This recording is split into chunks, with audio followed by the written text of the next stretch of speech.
Hello student, welcome on my channel study with Srishti. पिछले lecture में हम लोगों ने पढ़ा था कि रो इचेलन मैट्रिक्स और कॉलम इचेलन मैट्रिक्स क्या होता है और इससे रिलेटेड कुछ एग्जांपल्स भी कर लिए थे।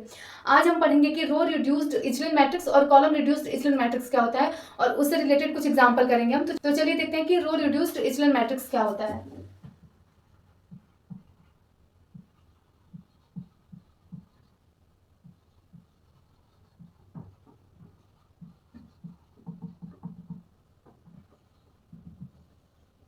देखिए, रो रिड्यूस्ड इचेलन मैट्रिक्स क्या होता है कि अगर मान लीजिए कि कोई रो इचेलन मैट्रिक्स है तो उसमें जो लीडिंग एलिमेंट होता है वो 1 होना चाहिए और उसके नीचे वाला जितना भी एलिमेंट है वो क्या होना चाहिए, 0 होना चाहिए। ठीक, फिर सेकंड रो में हम देखेंगे कि 0 के बाद वाला जो नॉन जीरो एलिमेंट है वो 1 होना चाहिए और उसके नीचे वाला सारा एलिमेंट 0 होना चाहिए। फिर थर्ड में भी 0 के बाद वाला जो नंबर है नॉन जीरो वो 1 होना चाहिए और उसके नीचे का सारा 0 होना चाहिए। ठीक है, तो इसका जब हम रैंक निकालेंगे तो मान लीजिए ये a इक्वल टू दिया है, ठीक है, तो इसका रैंक ऑफ ए हो जाएगा।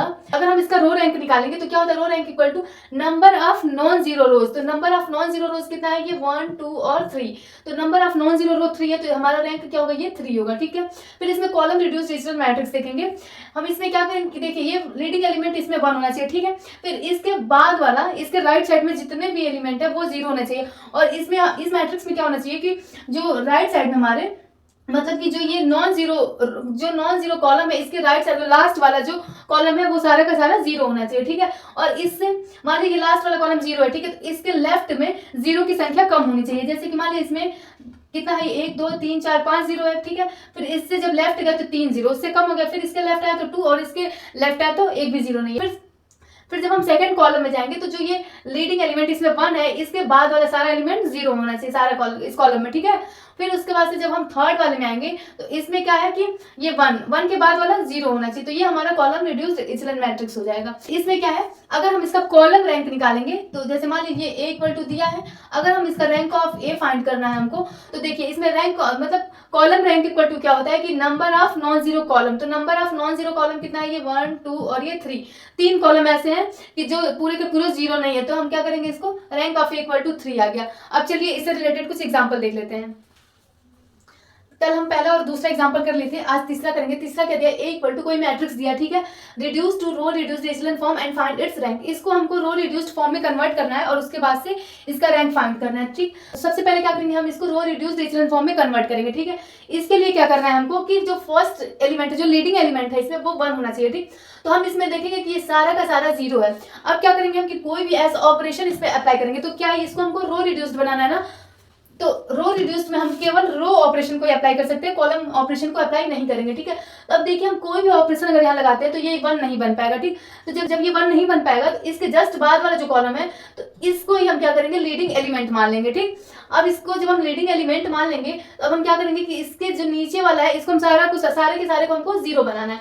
तो अब चलिए कोई ऑपरेशन अप्लाई करते हैं। अगर हम R2 की जगह पर R2 माइनस R1 कर दे, ठीक, और दूसरा ऑपरेशन क्या लगाएंगे हम कि R3 की जगह पर R3 माइनस 2R1 कर दें। ठीक, और फिर तीसरा ऑपरेशन लगाते हैं कि R4 की जगह पर हम R4 माइनस 4R1 कर देते हैं। ठीक है, अब चलिए ये अप्लाई करते हैं तो क्या होगा, ये पहला तो ऐसे ही रहेगा 0 1 3 माइनस 1 3 1, और ठीक दूसरे में क्या है R2 माइनस R1, तो 0 माइनस 0 0, 1 माइनस 1 0, 3 माइनस 3 0, फिर 0 और माइनस लगाएंगे, फिर ऑलरेडी माइनस 1 है तो माइनस माइनस प्लस, तो 0 प्लस 1 1, फिर 2 माइनस 3 माइनस 1, 3 माइनस 1 2 हो गया। ठीक, अब देखिए थर्ड रो में हमको कौन सा ऑपरेशन लगाना है कि R3 माइनस 2R1, तो R3 0 माइनस 2 इंटू 0 0 हो गया ये, फिर 2 माइनस 2 0, 6 माइनस 3 2 6 6 माइनस 6 0, फिर ये 1 और ये माइनस माइनस प्लस और 1 प्लस 2 3, फिर 3 माइनस 6 कितना हो गया माइनस 3, फिर 9 माइनस 2 7, फिर 4 में क्या अप्लाई करना है कि R4 माइनस 4R1, तो 0 ये हो गया, फिर 4 माइनस 4 0, फिर 12 माइनस 12 0, फिर माइनस 2 और माइनस माइनस प्लस 4, तो 4 में से जब माइनस 2 होगा तो ये 2 आ जाएगा। तो ये 10 और माइनस 12 कितना हो गया, ये माइनस 2, फिर 7 माइनस 4 3। अब देखेंगे कि क्या ये रो रिड्यूस्ड इचेलन फॉर्म में कन्वर्ट हो गया है, तो ये तो 0 हो गया। ठीक है, फिर इसके बाद वाला जो है 1 के नीचे सारा जीरो है, ठीक। फिर ये तो पूरा जीरो, फिर देखेंगे ये 1 और नॉन जीरो के जो जीरो के बगल वाला जो नॉन जीरो नंबर है उसके जस्ट नीचे वाला सारा ये जीरो होना चाहिए। तो अब हम इसको और इसको जीरो बनाएंगे, तो ऑपरेशन लगाएंगे, R3 की जगह पर लिखेंगे R3 माइनस 3R2 और R4 की जगह पर लिखेंगे R4 माइनस 2R2।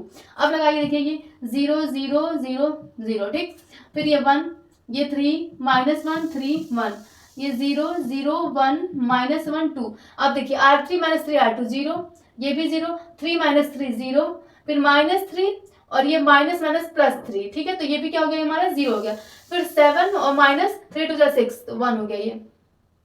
अब R4 में देखिए 0 हो गया, ये भी 0, 2 माइनस 2 0 माइनस 2 और ये प्लस 2 0, फिर 3 और माइनस 4 कितना हो गया ये माइनस 1।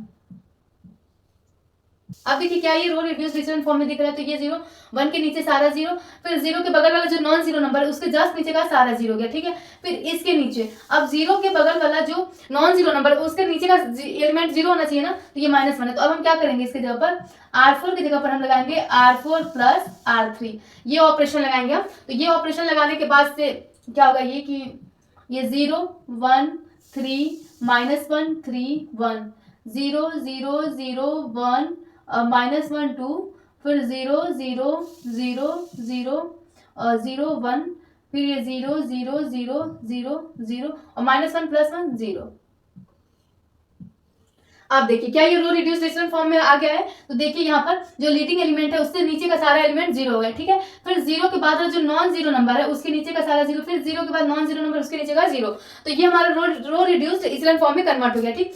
अब देखिए हमको यहाँ पर रो रैंक निकालना है ना, तो रो रैंक जब हम निकालेंगे तो rank of A, row rank क्या होता है, row rank equal to number of non zero rows, ठीक। तो नॉन जीरो रो कितना, ये तो पूरा का पूरा 0 हो गया। अब ये फर्स्ट सेकंड थर्ड मतलब कि नंबर ऑफ नॉन जीरो रो की संख्या 3 है, तो हमारा रैंक क्या होगा, ये 3 हो गया। ये हमारा आंसर आ गया। चलिए अब अगला एग्जांपल देखते हैं। देखिए चौथा एग्जांपल क्या दिया है कि reduce the matrix A equal to, ये मैट्रिक्स दिया है 2 column echelon form and find column rank. कोई मैट्रिक्स दिया है उसको हमको क्या करना है कि कॉलम रिड्यूस्ड इचेलॉन फॉर्म में कन्वर्ट करना है और उसके बाद से हमको उसका रैंक फाइंड करना है। तो देखिए इसके लिए हमको क्या करना है कि जो लीडिंग एलिमेंट है वो 1 होना चाहिए। अब यहाँ कॉलम इचेलॉन फॉर्म में कन्वर्ट करेंगे, ठीक। तो कॉलम इचेलॉन फॉर्म में कन्वर्ट करने के लिए यहाँ लीडिंग एलिमेंट 1 होना चाहिए। अब हम ऑपरेशन अप्लाई करेंगे, तो यहाँ पर हम कॉलम ऑपरेशन अप्लाई करेंगे, रो ऑपरेशन नहीं अप्लाई करेंगे, ठीक। तो अगर हम C1 के जगह पर C2 लिख दें, C1 की जगह पर C1 को C2 से रिप्लेस कर दे, C2 को C1 से, तो ये यहाँ पर 1 बन सकता है। तो 1 2 3 2 और ये 0 1 2 1 और थर्ड वाला एज इट इज रहेगा 3 1 1 3, ठीक। अब देखिए ये जो लीडिंग एलिमेंट है हमारा, इसके जो बाद वाला जितना भी एलिमेंट होगा वो 0 होना चाहिए, ठीक है। मतलब इसके बाद वाले कॉलम का एलिमेंट 0 होना चाहिए। ये तो 0 है ऑलरेडी, अब हमको इसको 0 बनाना है। तो हम क्या लिखेंगे कि C3 की जगह हम लिख देंगे C3 माइनस 3C1, ठीक। अब देखिए ये ऑपरेशन अप्लाई करने के बाद देखते हैं कि ये 1 0 और 3 माइनस 3 0, फिर 2 1 और 1 माइनस 3 2 जा 6, तो 1 माइनस 6 माइनस 5, फिर 3 2 और ये 1 माइनस 9 माइनस 8, फिर 2 1 और 3 माइनस 6 कितना हो गया, ये माइनस 3 हो गया। अब देखिए ये लीडिंग एलिमेंट के बाद वाला जो एलिमेंट है वो 0 है, ठीक है। अब हम सेकंड कॉलम में देखेंगे कि 0 के बाद वाला जो नॉन जीरो नंबर है उसके बाद वाले कॉलम का क्या होना चाहिए, नंबर 0 होना चाहिए। तो ये 0 कैसे बनाएगा, अगर हम C3 की जगह पर C3 प्लस 5C2 लिखें, तो देखिए ये 1 और कोई इफेक्ट पड़ना नहीं चाहिए यहाँ पर, ठीक। तो ये 1 0 0 हो गया, ठीक है। अगर C3 मान ये 0 प्लस 5C2 तो 0 ही हो गया, और ये 2 1 और माइनस 5 प्लस 5 कितना हो गया, ये 0, फिर 3 2 माइनस 8 और 10 कितना हो गया, ये 2, फिर ये 2 और ये 1 और माइनस 3 प्लस 5 कितना हो गया, ये 2 हो गया। अब देखिए अब हम देखेंगे कि ये क्या ये कॉलम इचेलॉन फॉर्म में है। तो देखिए ये लीडिंग एलिमेंट 1 है, उसके बाद वाले कॉलम का जो नंबर है 0 हो गया, ठीक है। फिर 0 के नीचे जो नॉन जीरो नंबर है ये 1 है और उसके बाद वाला 0 है, ठीक। फिर अब इसमें देखेंगे हम इस कॉलम में 0 के नीचे वाला जो नॉन जीरो नंबर है वो 1 होना चाहिए, तो ये 1 नहीं है, तो हम इसको ऑपरेशन अप्लाई करके 1 बनाएंगे। तो अगर हम R3 की जगह पर लिख दें, नहीं सॉरी कॉलम में अप्लाई करना है ना, तो अगर हम C3 की जगह पर लिख दें कि 1/2 C3, तो क्या होगा, ये 1 0 और 1/2 इंटू 0 कितना हो गया, ये 0 ही हो जाएगा। फिर ये 2 1 ये भी 0, फिर 3 2 और 2/2 1, फिर 2 1 और क्या हो गया, ये 2/2 1 हो गया ये। अब देखिए लीडिंग एलिमेंट 1, उसके बाद वाला 0, फिर 0 के बाद वाला एलिमेंट 1, उसके बाद 0, फिर 0 के बाद वाला एलिमेंट 1, और उसके बाद कोई भी कॉलम नहीं बचा। तो हमको कॉलम इसलिए में क्या बनाना होता है कि जो लास्ट वाला कॉलम होता है वो टोटली 0 होना चाहिए। बट यहाँ पर कोई भी ऑपरेशन अगर हम लगा लेते हैं तो ये टोटली 0 नहीं होगा, तो इसको हम यहीं पर छोड़ देंगे। अब देखेंगे हम हमको क्या करना है, कॉलम रैंक फाइंड करना है ना। तो कॉलम रैंक इक्वल टू क्या होता है कि number of non zero column.